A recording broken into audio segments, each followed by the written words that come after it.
Hello again. This is Ken Barton. I am the CEO and co-founder of Cupid. We are the world's first matchmaking app and a matchmaking platform, also a business suite to run your matchmaking practice. I'm so happy today that we, of course, have the beautiful Carabelle, but we also have Linda Curtin, who's going to join us, who also has an extensive experience in matchmaking. So let me welcome Kara and welcome Linda. How you guys doing? Hey guys. Good Hey Linda. morning.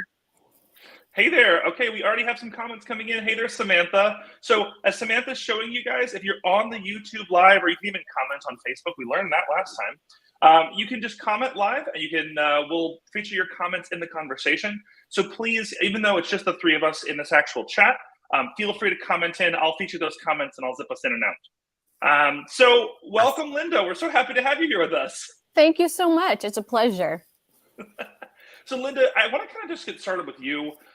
Tell me about how you found out about Cupid.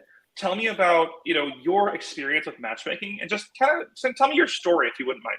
Okay, great. Well, I was happily married till I turned age 45 when my first husband passed from colon cancer. So he had a 10-year battle. We had 3 children at the time. They were 10, 14, and 17 when he passed away. So great marriage, everything I ever wanted it to be. And he told me, you go get married again. I don't want you and the kids to be alone. I'll be in heaven. He goes, it's you guys I'm worried about. I'll be fine. Right. And so I met him at work, and we married in 1990. So I had nobody in my work, in my church, or in my kids' schools that was an option. So that sent me to the online world for the first time. And it was quite a culture shock. And so learning how to navigate that was quite the journey. Long story short, 5 years later, I did remarry a widower who lost his wife to breast cancer. And so between us, we each have 3 kids. We're kind of an odd Brady bunch, if you will. So, I love it. Big family. That's great. Yeah. So, but marriage has always, as a social worker, that's what my degree is in. And that's what my first career was in for 25 years. In my retirement, when I got remarried, I thought, there's got to be a better way that people can have success in their relationships. And so it started just giving me a burden and a passion for helping others find what I had. Right. And what you have twice, which is quite blessed. I mean, that's talk about a blessing twice in a row. Right. Linda, that's pretty great. I know that you and I had a little opportunity to talk a little more. So, just because we like to share experiences, and Kara and I talk all the time about our dating experiences and things that have happened outside of matchmaking. Talk to me about how you met your partner and how that led you into, considering, your first foray into online dating, and then how that led you into being interested in matchmaking. Right. Well, I had one college girlfriend who was single at the time in Tennessee. I'm in California. And so her and I were trying this together for the first time. And for myself, everybody's priorities are different. But for me, Christian was important. So we went to Christian Mingle naturally. And on Christian Mingle, we figured out very quickly how different that definition of Christian can be to 100 different people. Right. It's very individual.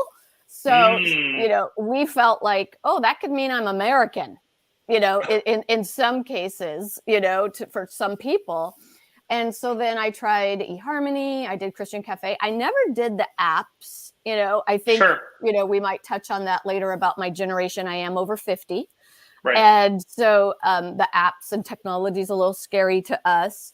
But I finally went to Match, and that's where I met my husband, because I was trying to find a widower. I had dated divorced guys, nice guys, but I would ask each of them the question about had they loved like I did in my first marriage, in their marriages.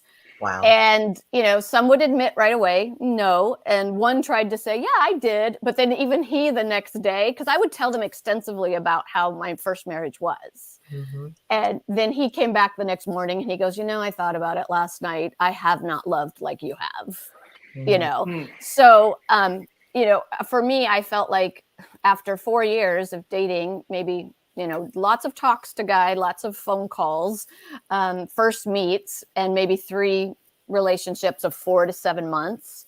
Mm-hmm. I felt like, I really would fit better with a widower. So that makes sense. Yeah, I went to Match and thought just because the sheer numbers that they had, that I might have a better chance of finding somebody in my age range, because most widowers at that point, I was still in my 40s, were in their 60s plus. Right. So there's not a big group of us. And so I saw my husband. Funny thing, I didn't post a picture because at that point I was disgusted with online and the games that people play. So I didn't post a photo. I just wanted to search. I did minimal information. And then I searched and saw my husband, my now husband.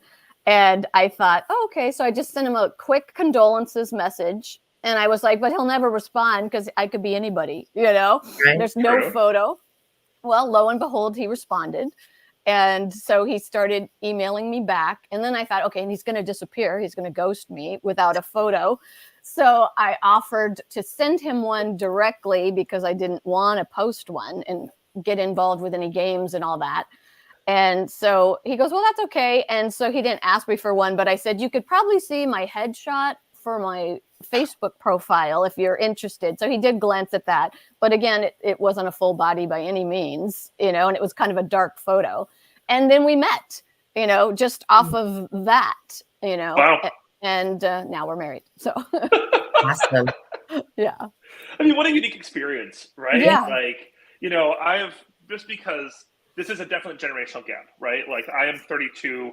I would never even consider using Match, but also I know that Match now has like really geared itself towards, you know, an older audience, which is interesting because if we get to it today, I have an article about people over 50 and their lack of interest in online dating. A great example is, you know, I think I told Kara this one time, but my parents are 61 and 62. They met when they were 18. The internet barely existed, right? Much less like there was no way they were going to meet someone on the internet. There was no like mouse or click. There wasn't a personal computer. Like, it's a very different. We don't realize how new all of this is. It's really new. Right. Hasn't been around long. So Linda, I'm going to give you the last question. Then I have some questions for kind of both of you because, you know, I'm not the matchmaker here. I'm not the professional. I really want to hear from you guys. But Linda, talk to me about how you found matchmaking, because you found it after retirement, correct? Yes. So I retired. I was a social worker with Child Protective Services in San Francisco for 25 years. And so, thank you. And Big so, business. Yeah, my gosh. Yeah. I was born and raised in the city, so I served my city for 25 years, and now they're paying me forever, so it's okay. You know, thank goodness. That's right. I ministered to a lot of kids, and I even took a foster kid in one time, me and my first husband. So it was very meaningful. So doing something that meaningful and being retired, I needed to do something else I was passionate about and that was close to my heart. So I started looking around. I used to watch all the Married at First Sight, 90 Day Fiance, you know, the $1 Million Matchmaker. And I was like, I really want to do that, you know. So I found a company and I worked for them for 2.5 years until COVID time. And they were making some changes that just didn't fit the way I wanted to run my matchmaking business. Fantastic. And I'm going to talk a little bit more about that later, but just, you know, real quick, I mean, Linda and Kara, you know, you guys have both been in this space. Let's go ahead and start with the questions. So and I mean, Kara, I'm not even sure you've necessarily shared this, but Kara, let's start the question with you, and then let me bring it over to Linda. So what is it about matchmaking, other than like the glam and the glitz of like, oh my gosh, like I did this, I'm at the wedding, like I put them together. What attracted you to this profession? Like, why are you choosing to do this instead of anything else? Well, I think, you know, it goes back to really what Linda was speaking of, is she comes from a background of social work and wanting to help others. And she's now transitioning that into, she's still helping others, but in the love spectrum. And so it goes back to kind of some of those characteristics that we first talked about last week, which is just having the passion for it. So Linda has the passion for helping others. And that's just a natural God-given ability. She loves people. She loves helping people. And so it's a perfect transition for her. But what about you, Carol? Like, why did you do this? Like, what is your burning desire inside of you? I think for me, just the passion and the reward and the satisfaction, knowing that I made a difference or an impact in someone else's life. I believe in karma, and I believe that that karma will come back to me. So just wanting to help others. Having that burning desire to help others. Linda, you don't know this, but I've been interviewing lots and lots of matchmakers. Obviously, Cupid is up to, as of today, almost we're at the precipice of 1,300 matchmakers ready to start on their platform, Great. which is great. This is fabulous. We'll be there soon, right? Yeah. But what that means is I interview a lot of people, and I actually had one matchmaker tell me, you know, she's like, I want to feel that my work matters. If you can be doing anything in this life, and Right. you know, at the end of the day, you sit down, you go lay your head on the pillow at night. Do you feel like you impacted the world? And obviously, like coming from Child Protective Services, like there's no question if you had an impact. But there's lots of jobs out there where people don't feel that way. You know, Right. there's plenty of lawyers, or there's plenty of back office folks. There's plenty of things where you're like, maybe you're moving money around, maybe you've made an income, but you don't feel like it was meaningful. Right. So, right. Linda, let me bring that question to you. So, talk to me about the meaning behind matchmaking and like what really drew you in. Well, again, I had a great first marriage, and I didn't come from an example of that. Both me and my first husband came from divorced families. So, you know, people feel like they can't break the cycle, or that they can't have more, and it's just not true. It is not true. You can make your marriage be whatever you want it to be, but it takes putting it as a priority. And that's what I'm seeing happening when I got out there, is everybody's spending a ton of time and money on education. And I'm all for furthering your education, for being part of a triathlon and marathon. And they're putting so much into their physical bodies. Sure. But people aren't connecting with who they truly are on the inside and being willing to share all of that with somebody else. You know, vulnerability, right? Yes. Yeah. So it's like my motto is, you can't really know, love, and trust somebody else and have a successful relationship and marriage until you can do that to yourself. If you don't really know, love, and trust yourself, if you haven't done your self work, Absolutely. then no match in the world and no amount of physical chemistry is going to give it sustainability and feed your soul. Yeah, it may work for a minute on the outside and it may be fun, but it's not going to forge that deep connection that I think every human being was designed to have that desire met. Right. But people are falling short of staying in it through those small conflicts. Nobody should compromise for anything that's abusive or just a straight no. I'm not saying that.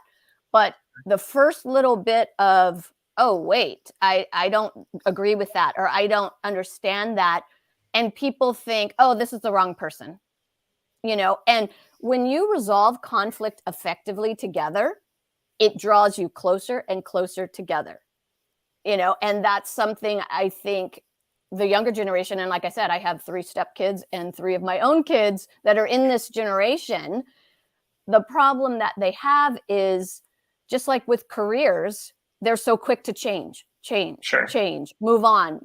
Oh, I had a minute of not feeling happy, or something else on social media looks more alluring. Or, you know, I should be, you know, we all should have our own personal growth and our goals.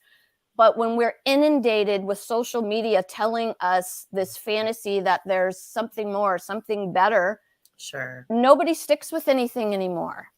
And You're not wrong. yeah, I'm sorry, I didn't mean to interrupt you, but I think that really holds true, you know, in my matchmaking experience, not just for a certain generation, but for people in general. There are some people, I mean, we've got 40, 50, 60-year-olds that are on these apps and they're swiping their life away and they know they don't want anything meaningful. yeah, You know, so yes, I think it just, that is really the main difference in having like a matchmaking app, because these people are serious. They want to find that love. Some of us have never had the love that you're describing. Right? We would love to have that even the first time around, Linda. So that's, I think, is really it's great that you brought that up, is the difference in matchmaking and the dating app. Sure. yes, For more the serious people that are willing to do the work. yes. I think this is a brilliant thing you've done, Ken, and I applaud you, because it takes care of all the little things that are wrong with all the other ways of trying to meet somebody. And I think it's going to be a very successful tool for a lot of people. I think so too. And I'm really hoping, like with you two on there, Linda, I have to say, I wasn't going to mention it, but like twice now you've given me chills, right? Like, Linda, you really should be a public speaker. It's very, I don't come from the same background because I come from parents that have gone through turmoil beyond turmoil, like alcoholic families, abusive parents, like bad families. And what I was experiencing was like the dream of parenting. And now it's so funny. I'm gonna say one more thing after this about like my relationship where I am the person that like instantly I'm like, oh, I found a flaw, I'm out. I have a funny story about that. But as like the rare occurrence that like I came from a really beautiful relationship, I know what it is. And so it's even harder because like I know what it looks like, I know what it sounds like, I know what that partnership and that support feels like in going through your life. But I want to make you laugh real quick, Linda and Kara. So I had a long-term partner. His name was Connor. Sorry to name drop you, Connor, but I did. So we were really happy together in Chicago. We moved in together, first time moving in with someone, and I remember calling my mom and telling her, "I cannot believe this adult man doesn't make his bed." And what's so funny about that? What a stupid thing to fight about. Like, wow, and what's worse is it really speaks to my own naivety because I wasn't willing to like sit him down and talk to him about it because, in my like lizard brain and my little reptile brain, I was like, well, shouldn't he know? Like, why do you? And it really speaks to the challenge that matchmakers have is you have to do so much work with your client to understand where they're at. They're going to say something and what they do is entirely different. Exactly. Right? Like if I present to you, I'll tell you all these great things. Then, you hear on a date that like, I didn't like the way he pronounced this word. Like what? It's so crazy. Yeah, so we actually have a comment from Samantha. Let me go ahead and read that and I'll pull it into the chat. Samantha says, we live in a fear-driven society. Vulnerability is a very foreign subject for people. People spend more time nurturing their fears and griefs than they do love and happiness in their lives. Samantha, I really appreciate that comment. Yeah. We couldn't agree more. Right. As we talk about social media, and I'm actually going to bring up social media in a minute about like your matchmaking practice and how to be present and how to let people know that this is what you do as a job. But I think social media really trains us to focus in on those like desires and those extremes, right? Nothing in the middle, nothing like that feels like okay. It's all the extreme emotions that's what it like focuses in on. So I'm going to come up with my next question for the both of you. So let's say someone's tuning into what like they just learned about Cupid, they understand this is a matchmaking platform. Talk to me about what a matchmaker does. Like if someone has never worked with a matchmaker before, they've never met a matchmaker. Kara, I want to start with you. Tell me about what a matchmaker does for someone. Not about the price, but like, what do they do? What's the effort? The effort is to really get to know somebody, listen to them, listen to what their desires are, their characteristics, and their special person or their potential mate. A matchmaker's responsibility is then to search for somebody that fits those qualities and emotions for that particular client. Right. That's what a matchmaker does in a nutshell. Without amazing pressure and bias and all those with other no judgment, right? Right. We harp on that a lot. Yeah, in the Cupid platform, we harp on that a lot. Is that Kara, if you've watched Kara and I talk before, people are gonna like different things, right? And you have to. There's some things you got to negotiate. What do you call it, Kara? You call it like a flex. Like there's some things that can flex, right? But there's some things that can't. Yeah. So let me throw it over to Linda. Linda, what would you like to add to Kara, what she said about, what a matchmaker's job is to do? What do they do?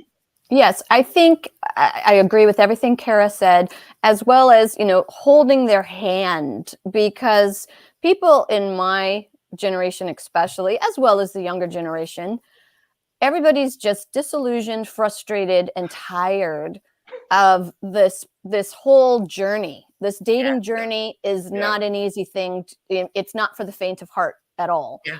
And I mean, even myself, I would take times after getting on and then, deciding, okay, I'm taking a break for a month. I've got kids. I'm, single mom. I just need a break because it can be so mentally and emotionally taxing. I believe a matchmaker is the intermedium to, alleviate some of that for them, because they can just take care of what they need to take care of We can do the reading and the screening and the selecting. And so we're, shortening the time and the stress that they have to endure just to get a potential match. Right. Because you can't And the guarantee it's going money. to work. And the money we're saving, oh my gosh, thousands of dollars in these clients' pockets. I know that you've been a matchmaker professionally, so you are aware of what some of these clients have, been charged. Yes. Unbelievable. Small, I Yes. mean, seriously, small mortgages, Yes. cars, college tuitions, people. Mhm. I mean, Yeah. it's Well, let's come into that question next. Kara, why don't we start with you? Because this is a question, I'm just going to skip around my little list of questions, but my next question is, what is wrong with traditional matchmaking? And I'm going to dip out and let you guys kind of discuss this for a minute. I'm just going to take myself off the video. But, talk to me about, because both of you have worked for matchmaking companies. You've done this for years, both. What is wrong with how matchmaking works as of today? And Kara, I'm going to say the biggest debacle in matchmaking in general is not allowing your clients to see photos of their matches is insane. Yes. You cannot get me to sign over $50,000 and somebody is going to just present me a match that I've never seen with my own eyes. I mean, Right. I get the human nature and everybody wants to make sure that we're putting the human element into it. I get that. But damn it, you got to see somebody. Yes. wait, Kara, I don't think people understand that. Explain that a little more. So are you telling me that in traditional matchmaking, people are spending a lot of money and what happened? They don't get to see anything? Yes. So I had clients that spent $50,000, and what the process was is I would screen their potential matches for them. I would then reach out to my client and that I would give them the best physical description I could paint, right? Like down to, okay, I see a vein popping out on his neck. Like verbally? You're expected to verbally describe these people? So, but we all know that photos or how someone looks is subjective to someone else, right? Sure. I might look at him and be like, Ken, this guy is hot. And you might be like, girl, what are you smoking? So I would have to literally reach out to them and give them a physical description of what this person looked like, and then basically sell them. Here's where they worked. He's worked at IBM for 20 years. He's got 6 grandkids. He's got 2 daughters. One's an attorney. One's, a corporate banker on Wall Street. And I'm literally painting a picture for my client. They never get to see what that person looks like before accepting the date. They got to rely on me, right? That's crazy. That's a whole I'm sorry. lot. That's a whole lot of pressure, Ken. It's That's a lot wild. of pressure. Yeah. Because And Linda, did you experience the same thing? Yes. And we would ask them to send us pictures of their exes to give us some idea of their type, because it's a really hard thing to gauge. And then they would want to send pictures of movie stars. Well, that doesn't really count, because most people out here aren't movie stars. Right. So it was. Linda, you actually had clients sending you movie stars who were like, "Oh yeah, Angelina Jolie is my ex-wife. Right. I just want I want a Angelina Jolie, but make her more wealthy and younger." Like, what is this? Are you kidding me? That's actually common in the dating world. They'll say to the clients, "Well, send us your celebrity crush so we can get an ideology of what you're looking for." Yeah, that's crazy. Yeah, I think the other thing is that's wrong with it is profit over people. And I think over something that is this dear to somebody's heart. Yeah. And, you can change careers, you can change your education, you can change states, you can change jobs. But the decision for those who do want marriage, and not all people that are in matchmaking want that kind of commitment, that's fine too. Sure. But for those who want something long-term and want marriage, family, it's something so precious and so important, and it should be the longest living relationship that you're with somebody of your life if all goes well. Right. And it's a very serious thing to just turn into a commodity. Exactly. Yeah. So do you, I mean, what I want to kind of hone back into a little bit about the money, just because I think if you've ever heard my story, if you ever hear about like how I came into matchmaking and why I've spent more than a year and hundreds of thousands of dollars building Cupid, is because I went to New York City matchmakers. I went to the matchmaking company that both of you worked for. I went to these other ones and asked them, you know, hey, 32, 6'5", real estate investor. Like, I thought this would be easier for me, but the fact that I want children is a pretty big hard line. Linda, probably similar to you and your religion, we all have things that we're not willing to let go of. Yeah. And, you know, I want kids. That shouldn't be such a shocking thing. But in the queer community or the gay community, it's a little harder. You know, there's a lot of logistics and a lot of money involved in us making babies. But, you know, I'm willing to do it. And so, you know, when I did this, I think I mentioned on this broadcast before, but when I went to some of the matchmakers in New York City, you know, I was pitched anywhere from $100,000 for 12 dates. See your faces? But it's true. But that wasn't the biggest. I was pitched $250,000 by one firm and then $1 million by another firm. Wow. And so, you know, profit over people really resonates with me because it does not matter how much money you have. In no world does that make sense. But that doesn't make sense. You know, you're really just trying to price my desperation. And if you hear the words these people use, you know, like the pressure tactics and you know, I remember one of the matchmaking firms actually sent me a profile of a man. It looked like a movie star. Okay. And they said, I think I picked out this man for you, but we need you to subscribe immediately. It's entirely paid up front. And I really want to try to get you on a date with him this week. And, you know, it made me believe this can't be true. Like the photo looked fake. It looked like a little too fuzzy. You know what I'm saying? It looked like a little too fuzzy, a little too, and I was like, as someone and I didn't pay for any of these. Let's be clear. I did not. I'm not going to spend $25,000 or whatnot. I mean, I think it's a ridiculous amount of money for every side, right? And then, you know, not much less to like say, you know, like Kara, you mentioned a $50,000 fee one of your clients experience, but like, were you paid that? Like, did you get that as the matchmaker? I wish. No. Yeah. I mean, that's a great point, is that the money that I was receiving in comparison to what the company was receiving, and I'm doing really all the work, of course, nothing, but a lot of money. I remember I had a client, he's an anesthesiologist. He told me he had spent over $2 million with different matchmaking agencies from international, and some of these were actually sending him photos of people, but guess what? The photos weren't real. They weren't real from their database. So there's a lot of that little, look what we have for you, but nowhere in that photo is that person going to be in their database. They love to bait people and make them think. So, that is rancid. That is so gross. I can't believe.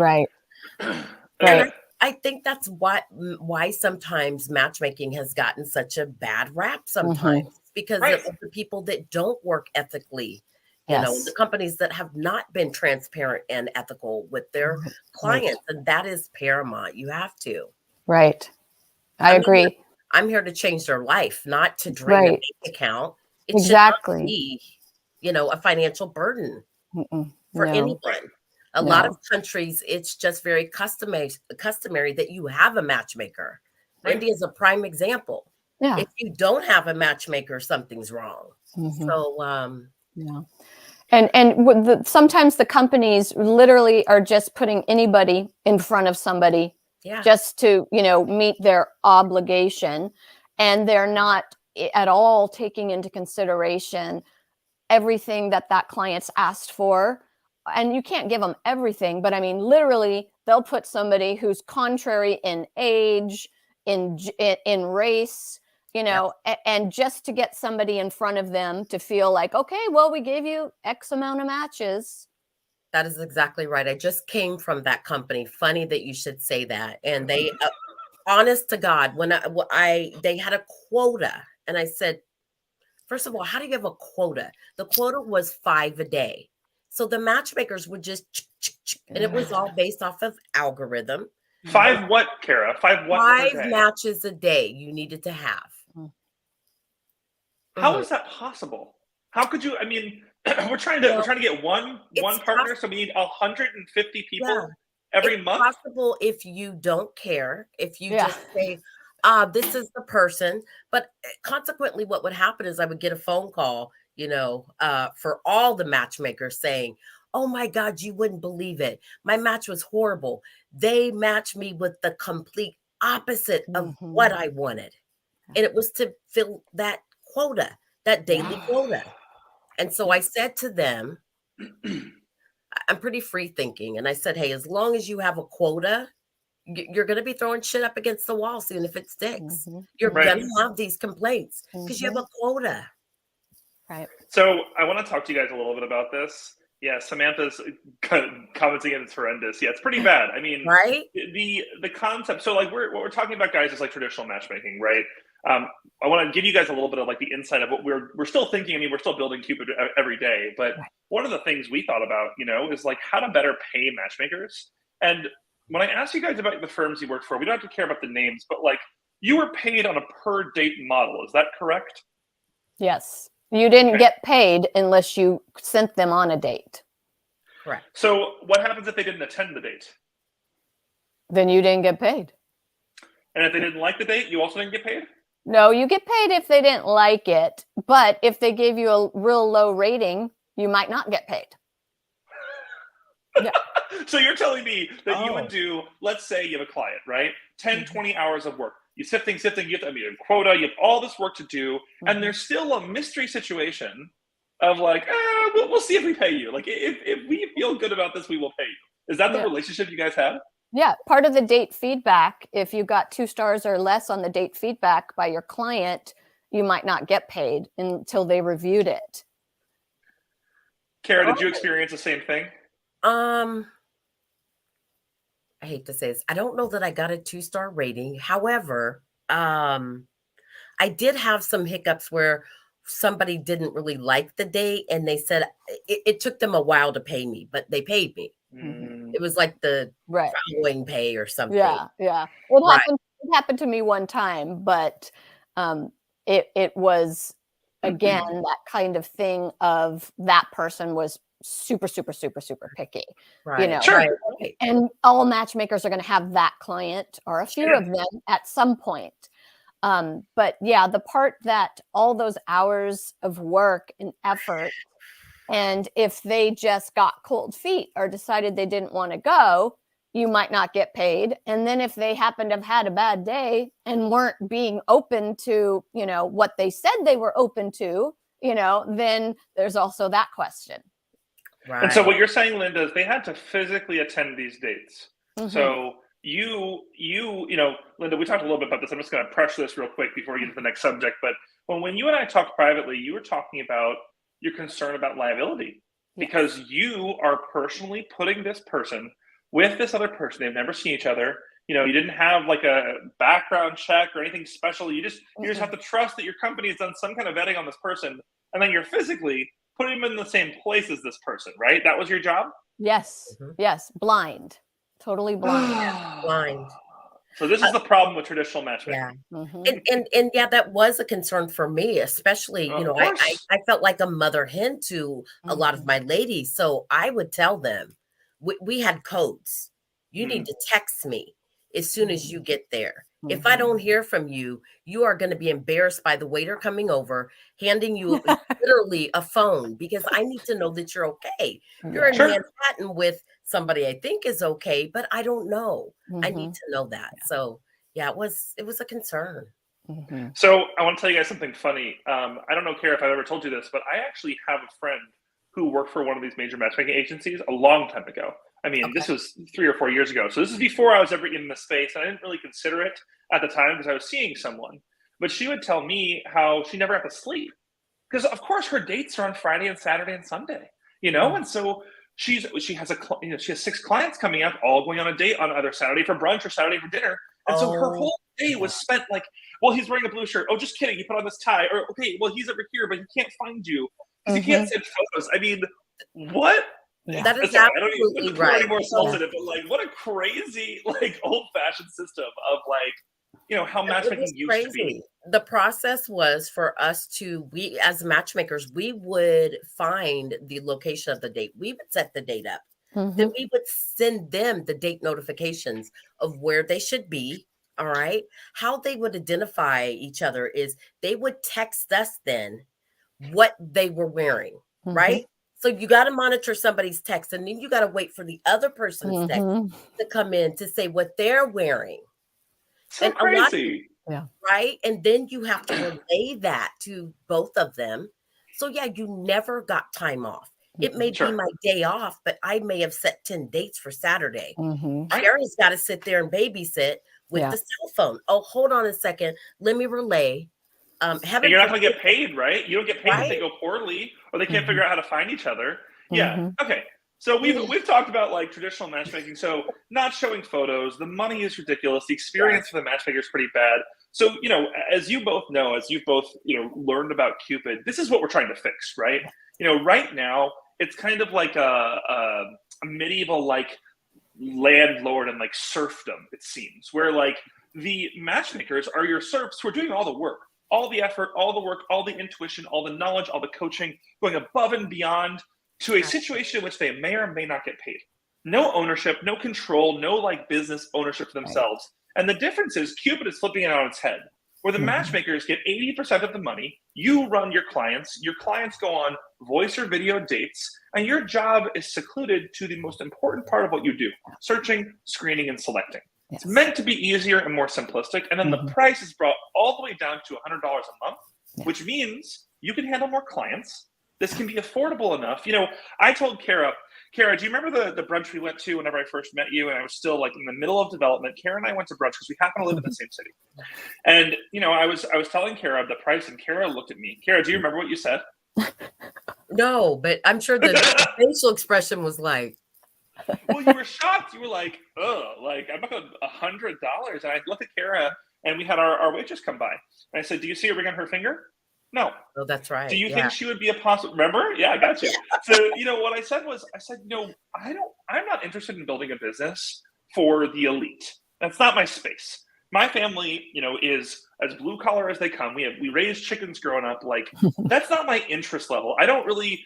First thing, I think those people are really hard to please, right? And Mhm. secondly, there's a lot more people out there. There's a lot more business to be had of just everyday folks. And we wanted the opportunity at Cupid to be so competitive that it literally costs less than a cell phone bill in some cases, Mhm. less than a decent night out dinner is the purpose, but it still is a great experience for matchmakers. I hope, right, Kara and Linda? Like you guys will Yes. tell me.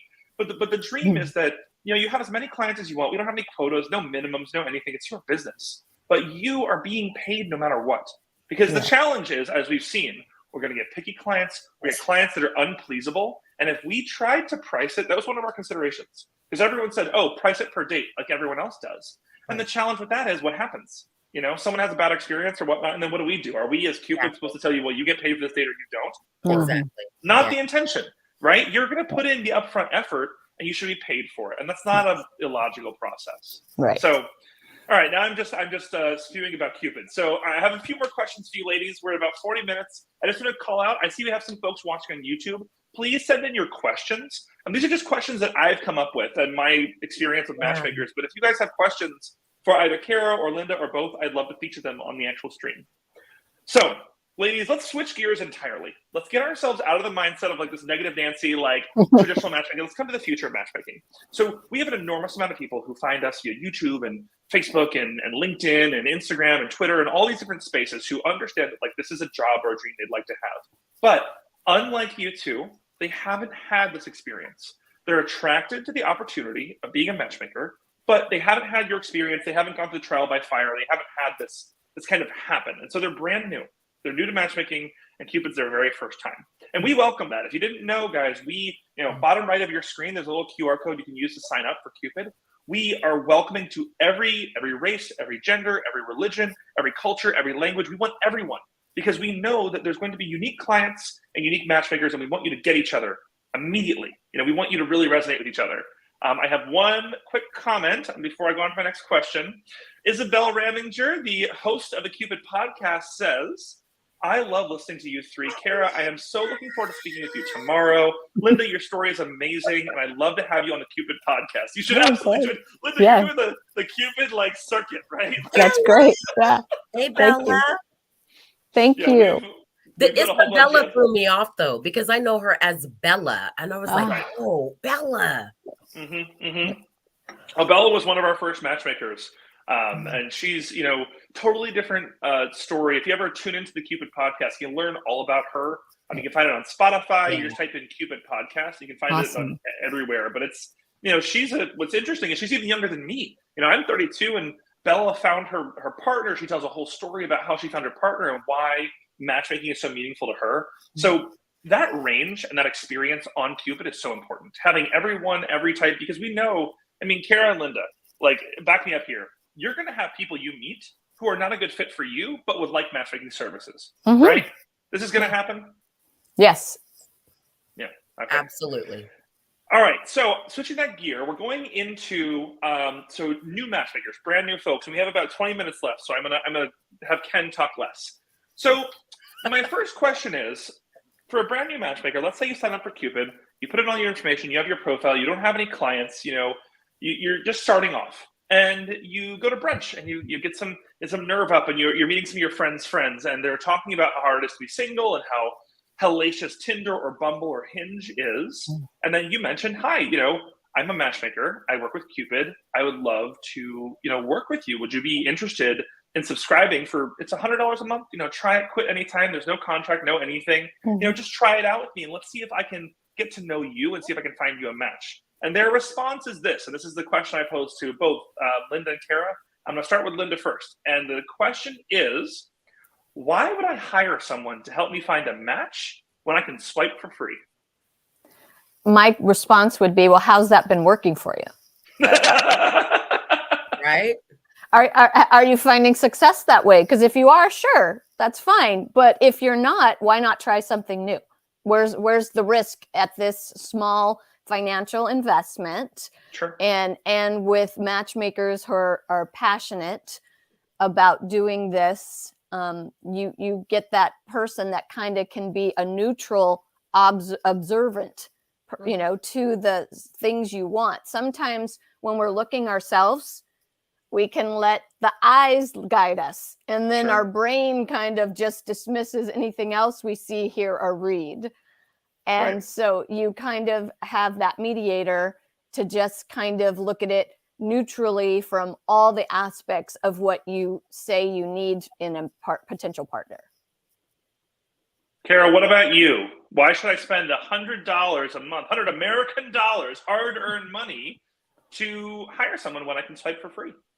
Why not hire someone? And even if you're swiping for free, how much money have you spent on horrible dates or people that you didn't want to be there with in the beginning? Probably $500, $1,000. So why not? You invest in every other area of your life.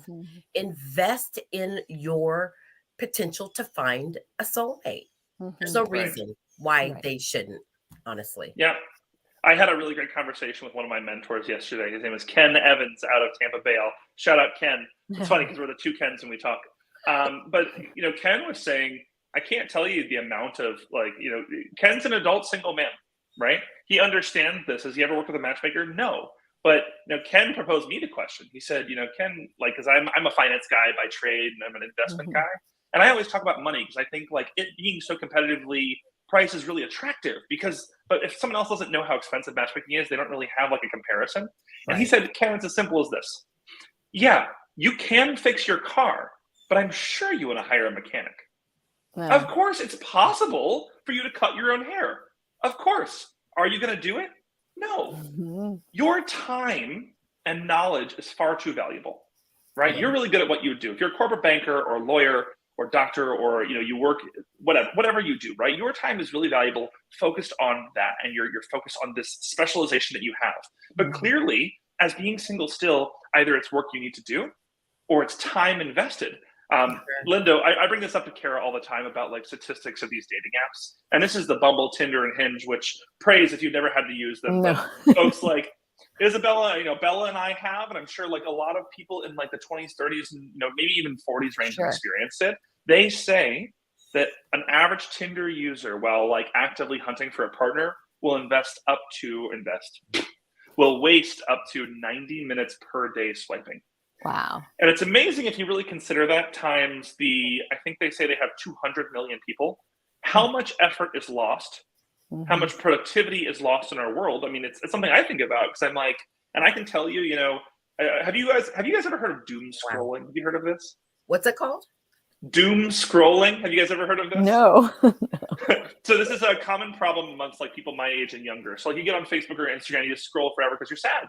You're looking, you're bored or you're sad or you're just dooming, and it just gets worse and worse because Facebook's like, I don't have anything else to show you. It's not great. So it's the same situation in swiping dating.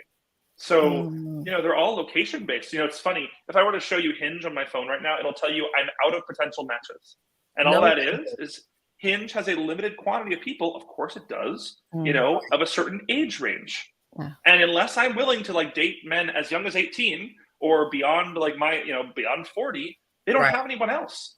And so it's an interesting situation to be in where you start doom swiping. Because you're like, I give up, okay, I'll expand my range from 50 miles to like 300 miles because I'm just so lonely, and is it logical to really date someone 200 miles away or maybe 300 miles away that you're swiping on? Maybe not, but just, kind of exposing you to some of the experience on the swipe-based side. It is rough. Let me tell you, ladies. So I'm curious, do they keep repeating the profiles over? Do they keep suggesting the same profiles to you because they run out of profiles? No, so what happens is, Kara, you have two options, right? And it's so funny that you guys have never used these because you're going to have clients that have used these all the time. But hey, it's okay. It's okay. My mom, same thing. Like a lot of people who have found happiness or like, of a different generation don't use them. And I don't blame you. And although I think it's important to use them, like whatever you can do to increase your chances. Like even as the founder of Cupid, I will suggest use both. Like use Cupid, but also use Tinder. Like dating is a skill. It's a skill set. Like the worst case scenario, I think Linda opened up at the top where we talked about what happens if you meet the perfect person or like the best match we could possibly give you, but you're not willing to be vulnerable. You're not willing to open yourself up. You've wasted it. And like Linda could be the best matchmaker in the world, but you don't get multiple chances at these first dates. You only get one first date. So Kara, the logistics are kind of funny. I think I told you about this nightmare that I have where basically once you swipe, that person's profile is gone from you forever. And so you have a split second to make a decision of whether or not you want to go on a date with this person. And of course, they're going to limit and make you pay for your swipes. So they'll never tell you how many you get. So maybe you'll get 5 today, maybe you get 7. But then as soon as you exceed that number, you can't say any more. And so it's a very manipulative. If you didn't know, Tinder is the highest grossing app in the world. It's not a gaming app. So because even after the Tinder swindler? Say that again. Oh yeah. I said even after the Tinder swindler? Yeah. You know why, Kara? Same reason why you've had clients that have paid millions of dollars for matchmaking. Yeah. They are a business that harps on desperation. Yeah. And you know what? I'm just really proud that this is not what we're building here at Cupid. Like, this is not the dream we have. None of us come in here and say, okay, like, what was really gross. I was reading some books on marketing, and they talk about creating and generating desperation. And this is something that I refuse to do. I mean, oh my gosh. But marketing's not always a beautiful thing, right? Like, it's about making money. It's about getting someone to buy your services. So, all right, I'm gonna come back to our topic of newer matchmakers. So let me pull one up real quick. Okay, advertising your brand. So Linda and Kara, if you're starting on Cupid, where are you going to start? And I want to start off with Linda this time. Linda, whenever you join Cupid, you're expected to like bring on singles and help us, increase the database. You're going to have conversations about this. How do you plan to connect with people, or like, is it online? Is it offline? Is it at your church? Like, how do you plan to work with people and find people to work with your matchmaking services? Yeah, my immediate circle first, like I have single stepchildren, I have single sons, and then branching beyond that into my own immediate social circle, in churches, in the gym, and then taking it obviously onto social media as well, LinkedIn, Facebook, and all the others, and just doing that. I like the idea of what you guys had talked about of making your own page. Can make our own pages on Facebook, just for that. I'm also in widowed groups that are private groups on Facebook, just for women who are thinking, okay, I'm ready to date again. And so it's for dating engaged, and then us remarried still go back and support those who are still in this journey. Sure. Great place. Okay, so Linda, how could we, okay, so I want to ask one more follow-up question to that. So let's say, for example, a Facebook group, right? So you're in a widowed Facebook group. We're all in different Facebook groups. I'm a part of like Queer Male Brotherhood. There's all kinds of like interesting Facebook groups, right? Tell me, how do you start that conversation, and how do you do this like ethically and appropriately? You know, you're in a group of like widowed women without being like, hey, I see you're single. Like, hey, your partner passed away. Like, how do we do this in an attractive and like cordial and professional way? Well, as women in this group, we're always trying to support each other. You know, women will go on and post, oh my gosh, I had the worst date, you know, or, oh, I met this person through this place. What was anybody else's experience with it? So, and they knew when I was matchmaking before. And one lady became, you know, one of my clients, but it was also a very expensive company. So the others, it was out of range for them. But one became my client, and I just put it out there as, you know, here's just another way to, you know, open the possibility for you to meet someone, you know, if anybody's interested. And this one, I'm with Cupid, I'm even more excited because it actually gives them what they need, which your poll proved is privacy and safety. And the price point is excellent. So I think they would be thrilled. It won't be something I have to sell. Let's put it that way. You know, that's really beautiful. And that's like, you know, that's not the goal here, right? Whenever it's one of those perfect situations, whenever you are a knowledgeable thought leader in your space and you're providing value, this is not a sales pitch. No. This is here is what I'm passionate about. If you would like to invest into this, and for me to go to work and invest my passion into you, that's what I'm here for. Yeah. So let me toss the question over to Kara. So Kara, talk to me about you, because, you know, I know that part of your responsibility at many of these matchmaking firms was to like find singles and find matches, especially when they were harder to find in their databases. So talk to me about how you plan to incept, or like where you will, you know, or because we have lots of newer matchmakers watching, right? So you're a brand new matchmaker. You've never done this before. Where do you start? I think what Linda said is your own social group, your own social network, your friends. Everybody has single friends. Your social media. The groups idea is great. I'm a member of a lot of groups on Facebook, and I think that's a great way.